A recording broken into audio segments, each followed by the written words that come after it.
SEBI, securities and exchange board of India, Bharat की stock market का regulator, ये इतना पावरफुल है कि इसके हाथ में जितने भी स्टॉक मार्केट की एंटिटीज हैं वो सब आती हैं। फॉर एग्जांपल, कोई भी लिस्टेड कंपनी है, कोई स्टॉक ब्रोकर है, कोई डेपोजिटरी है, कोई एक्सचेंज है, कोई ट्रेडर है, कोई एफपीआई है, कोई म्यूचुअल फंड है, कोई डीआईआई है, किसी भी तरह का इंस्टीट्यूशनल या रिटेल लेवल का ट्रेडर भी इसके कोहर्ट में आता है। और इन केस कोई भी एंटिटी कुछ गलत काम करती है तो सेबी का काम है कि उसको ठीक तरीके से पेनलाइज करना और हो सके तो उसको सजा देना भी। और उसमें से एक बड़ी गलती होती है इनसाइडर ट्रेडिंग की। इसमें किसी भी लिस्टेड कंपनी के इंटरनल एम्प्लॉइज, पार्टनर्स, मेंबर्स, किसी भी तरीके से स्टॉक मार्केट में उस कंपनी के साथ जुड़े हुए लोगों के पास अगर कोई ऐसी इंफॉर्मेशन है जिससे उसके स्टॉक प्राइस मूवमेंट से वो प्रॉफिट कमा सकते हैं, उसका वो इस्तेमाल करते हैं। इसको इनसाइडर ट्रेडिंग कहते हैं। और इस इनसाइडर ट्रेडिंग से रिटेल ट्रेडर्स का या बाकी ट्रेडर्स का नुकसान इस तरह से होता है कि वो इंफॉर्मेशन उनके पास नहीं होती। ये एक तरह का क्रिमिनल ऑफेंस है जो कि सेबी के कोहर्ट में आता है और सेबी चाहे तो जिसने भी इनसाइडर ट्रेडिंग की है उसको पेनल्टी के साथ साथ सजा भी दिला सकता है। इस वीडियो में जानने की कोशिश करेंगे क्या सेबी पिछले कुछ सालों से इस पर्टिकुलर प्रॉब्लम को ठीक तरह से सॉल्व कर पाया है, क्या तरह के स्टेप लिए हैं, दुनिया भर के बाकी के रेगुलेटर क्या करते हैं, और सेबी अगर कुछ इंप्रूव करना चाहे तो वो क्या है। तो आइए शुरू करते हैं।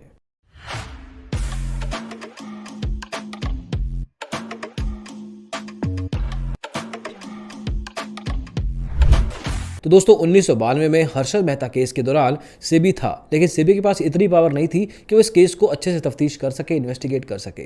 1992 में ही सेबी को एक्चुअल में ये पावर दी गई इस केस को देखते हुए ही, लेकिन उसके बावजूद ये केस काफी सालों तक लटकता रहा और सेबी इस केस में खुद कुछ खास नहीं कर पाया। चलो ये भी मान लिया जाए कि सेबी उस समय नया था, ज्यादा पता नहीं था कि किस तरह से इन तरह के केसेस को सॉल्व किया जाता है।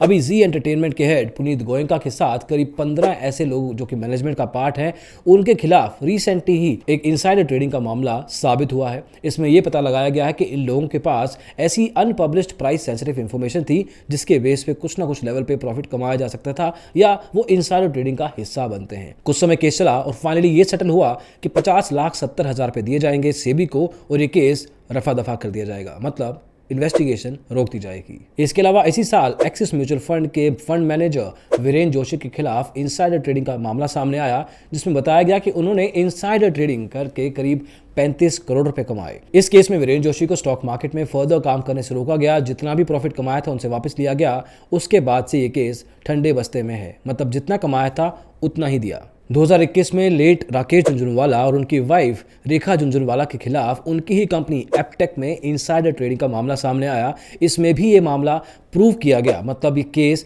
जो इन्वेस्टिगेशन की गई इसमें प्रूव किया गया कि ये दोनों इनसाइडर ट्रेडिंग में शामिल थे। आगे केस को ले जाने की बजाय ये केस 24 करोड़ रुपए की सेटलमेंट के बाद खत्म कर दिया गया। साल 2019 में इन्फोसिस के एक इंडिपेंडेंट डायरेक्टर और बायोकॉन में बहुत बड़ी पोजीशन पे काम करने वाली किरण मजूमदार शाह को भी इन्फोसिस के ही स्टॉक के अंदर इनसाइडर ट्रेडिंग के मामले में पकड़ा गया। उन्होंने भी 3 लाख रुपए दिए और ये केस सेटल कर दिया गया। अरे साल 2017 में रिलायंस इंडस्ट्रीज को भी ऐसी एक केस में पाया गया, जहां पे अपने ही स्टॉक के प्राइस को कम करके और ऑथराइज ट्रेडिंग लिमिट को बढ़ा के इन्होंने करीब 1000 करोड़ रुपए का प्रॉफिट कमाया।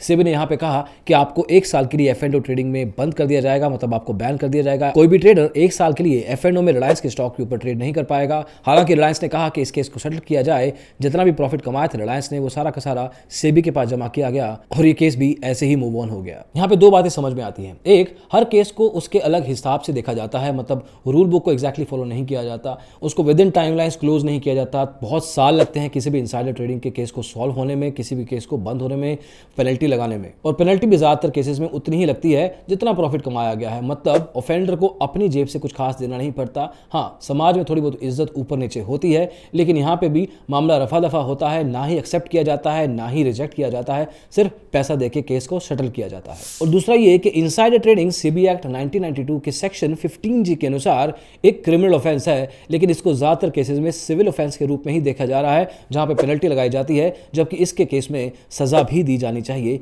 जो कि एक्चुअल में इस रूल बुक में लिखा हुआ है। हालांकि आज तक केतन पारेख को छोड़ के किसी को जेल की सजा नहीं भुगतनी पड़ी है। और हाँ, केतन पारेख के ऊपर भी मार्केट मैनिपुलेशन का एक बड़ा केस था। अगर सिर्फ इनसाइडर ट्रेडिंग का केस होता तो शायद उनको भी जेल की सजा नहीं होती, पेनल्टी देके सेटल कर दिया जाता। साल 2017 से लेकर 2022 तक सेबी के पास करीब 177 इनसाइडर ट्रेडिंग के मामले सामने आए। उसमें 70 में इन्वेस्टिगेशन शुरू की गई है और 19 केसेस को ही पूरा किया गया है, जांच पूरी हुई है और सब के सब केसेस में सिर्फ सेटलमेंट ही हुई है। अभी अगर देखा जाए तो दुनिया भर के बाकी के रेगुलेटर क्या करते हैं। अमेरिका में SEC securities and exchange commission है, वो क्या करता है, वो $5 मिलियन का फाइन मैक्सिमम पेनल्टी लगाता है और साथ में आपको 20 साल तक की सजा भी दे सकता है या दोनों। फॉर एग्जांपल 2008 में गोल्डमैन सैक्स के एक डायरेक्टर रजत गुप्ता ने अपने एक दोस्त जो कि हेज फंड चलाते थे राजा रत्नम को एक टिप दी थी कि वॉरेन बफेट गोल्डमैन सैक्स में करीब $5 बिलियन की इन्वेस्टमेंट करने वाले हैं। इसको सुन के राजा रत्नम ने भी उस हिसाब से इन्वेस्टमेंट कर दी। केस को इन्वेस्टिगेट किया गया, कॉल रिकॉर्डिंग्स को पब्लिक कर दिया गया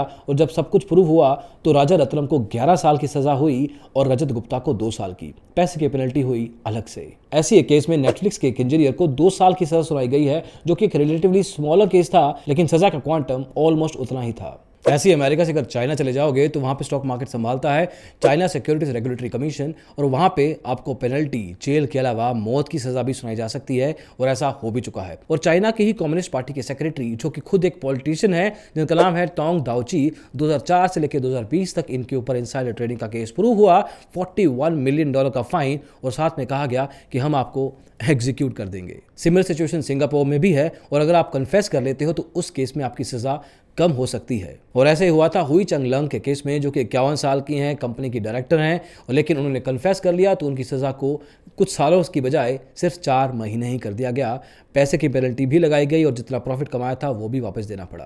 अभी इंडिया में क्या होता है, सेबी अपनी तरह से केस को इन्वेस्टिगेट करता है, कुछ ना कुछ लेवल पे प्रूफ इकट्ठे करता है, सजा भी सुनाता है, लेकिन आगे वही मार्केट पार्टिसिपेंट उस केस को सैट के पास ले जाता है जो कि सिक्योरिटीज एंड अपीलेट ट्रिब्यूनल है। और ज्यादातर केसेस में देखा गया है कि सैट जितने भी केसेस में सेबी कोई ना कोई सजा सुनाता है, उस सजा को रिवर्स कर देता है। फिर आगे चल के वो केस सुप्रीम कोर्ट में लेके जाया जाता है, जहां पे एक तरफ सेबी होता है, एक तरफ सैट या कुछ बैंक्स या कोई बड़ी कंपनियां जो कि सेबी के साथ लड़ती रहती हैं और इवेंचुअली नुकसान होता है रिटेल ट्रेडर्स का। इनसाइडर ट्रेडिंग के अलावा ऐसे बहुत सारे केसेस हैं, चाहे वो कार्वी केस हो, चाहे वो सहारा, चाहे वो PACL, कुछ ना कुछ लेवल पे एक्चुअल डिसीजन सुप्रीम कोर्ट को ही लेना पड़ा। आज की तारीख में सेबी की चेयरपर्सन है मेहदबी पुरी बुच मैम। हालांकि सेबी की चेयरमैन ये 1 मार्च 2022 में बनी, लेकिन होल टाइम डायरेक्टर सेबी में ये करीब 5 सालों से हैं, 2017 से। चाहे जी एंटरटेनमेंट का केस हो, CNBC आवाज का, सहारा का, कुछ ना कुछ लेवल पे इन्होंने बहुत सारे ऐसे केसेस में अपनी आवाज उठाई है। आज की तारीख में भी ये सरकार से एडिशनल पावर की मांग कर रही हैं, जिसका इस्तेमाल करके वो सोशल मीडिया के थ्रू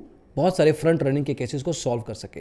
लेकिन इस सब के बावजूद बुच मैम्स एक्सपेक्टेशंस बहुत ज्यादा हैं। हालांकि ऐसे बहुत सारे फैसले हुए हैं इंडिया की स्टॉक मार्केट में पिछले 1 साल से, जो कि पूरी दुनिया के स्टॉक मार्केट्स के लिए बेंचमार्क्स हैं, जो वहां पे अभी अवेलेबल नहीं है। लेकिन when it comes to cases like insider trading, वहां पे अभी भी बहुत सारा पावर इस्तेमाल करने की जरूरत है और कुछ ऐसे एग्जाम्पल सेट करने की जरूरत है जिसके बेस पे इनसाइडर ट्रेडिंग जैसा बहुत बड़ा प्रॉब्लम इंडिया की स्टॉक मार्केट से हमेशा के लिए हट जाए और एटलीस्ट कम तो हो जाए। इस वीडियो के माध्यम से यही अवेयरनेस क्रिएट करने की कोशिश की जा रही है कि इनसाइडर ट्रेडिंग जैसा अभिशाप, जैसा प्रॉब्लम, जैसा कर्स इंडिया की स्टॉक मार्केट के लिए बिलोंग नहीं करता। इससे एक रिटेल ट्रेडर को वो इवन ग्राउंड नहीं मिलता जिसके बेस पे वो ट्रेडिंग से प्रॉफिट कमाने की कोशिश करता है, नहीं कमा पाता। इनफैक्ट बहुत सारे ट्रेडर्स को तो पता भी नहीं चलता और आई एम प्रीटी श्योर कि बहुत सारे लोगों को इस वीडियो के माध्यम से पहली बार पता लगेगा कि इनसाइडर ट्रेडिंग नाम का कुछ होता भी है। तो दोस्तों, इस वीडियो को इतना शेयर कीजिए कि सेबी के पास ये वीडियो पहुंचे और होपफुली ऐसे कुछ एक्शंस लिए जाएं जिसके बेस पे इनसाइडर ट्रेडिंग जैसा कर्ज इंडिया की स्टॉक मार्केट से कम हो जाए,